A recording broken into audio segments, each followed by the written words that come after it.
విద్యార్థుల్లో క్రీడా ప్రతిభను వెలికి తీయడానికి క్రీడా పోటీలు నిర్వహించామన్నారు సర్దార్ పటేల్ కాలేజీ చైర్మన్ హరనాథ్ రెడ్డి తెలిపారు.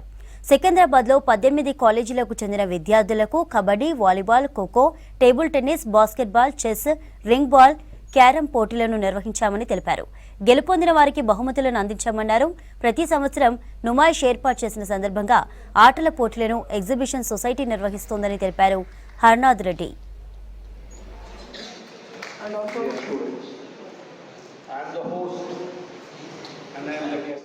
తారీఖు నుంచి జనవరి 15 ఫిబ్రవరి వరకు నిర్వహించబడేటువంటి నుమాయిష్ సందర్భంగా ప్రతి సంవత్సరము గేమ్స్ అండ్ స్పోర్ట్స్ అనేది ఒక ఆనవాయి. ఆ సందర్భంగా ఈసారి సర్దార్ పటేల్ కాలేజ్లో games and sports sub committee వారు ఈ బాయ్స్ కోసం గేమ్స్ కాంపిటీషన్ సర్దార్ పటేల్ కాలేజ్లో నిర్వహించారు. ఈ సందర్భంగా కార్యదర్శి exhibition society B Surender Reddy గారి ప్రారంభోత్సవం జరపబడింది. మా ఉస్మానియా గ్రాడ్యుయేట్స్ అసోసియేషన్ మరియు ఎగ్జిబిషన్ సొసైటీ పరిధిలో ఉన్నటువంటి 19 కాలేజీలకు అవకాశం ఇచ్చి పార్టిసిపేట్ చేస్తారు. ఈ సందర్భంగా ఈ ప్రోగ్రామ్స్ నిర్వహించబడ్డాయి. ఈసారి మేము సర్దార్ పటేల్ కాలేజ్లో 18 ఇంటర్ కాలేజ్ టోర్నమెంట్స్ కండక్ట్ చేస్తూ ఉన్నాము.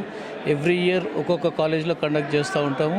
క్రీడాకారులలో ఉన్న ప్రతిభను బయటికి తీసుకురావడానికి every year inter college tournament అవుతూ ఉంటుంది. ఈసారి బాయ్స్కు సర్దార్ పటేల్ కాలేజ్, గర్ల్స్కి వచ్చి వనితా ఫార్మసీలో కండక్ట్ చేస్తూ ఉన్నాము. ఓవరాల్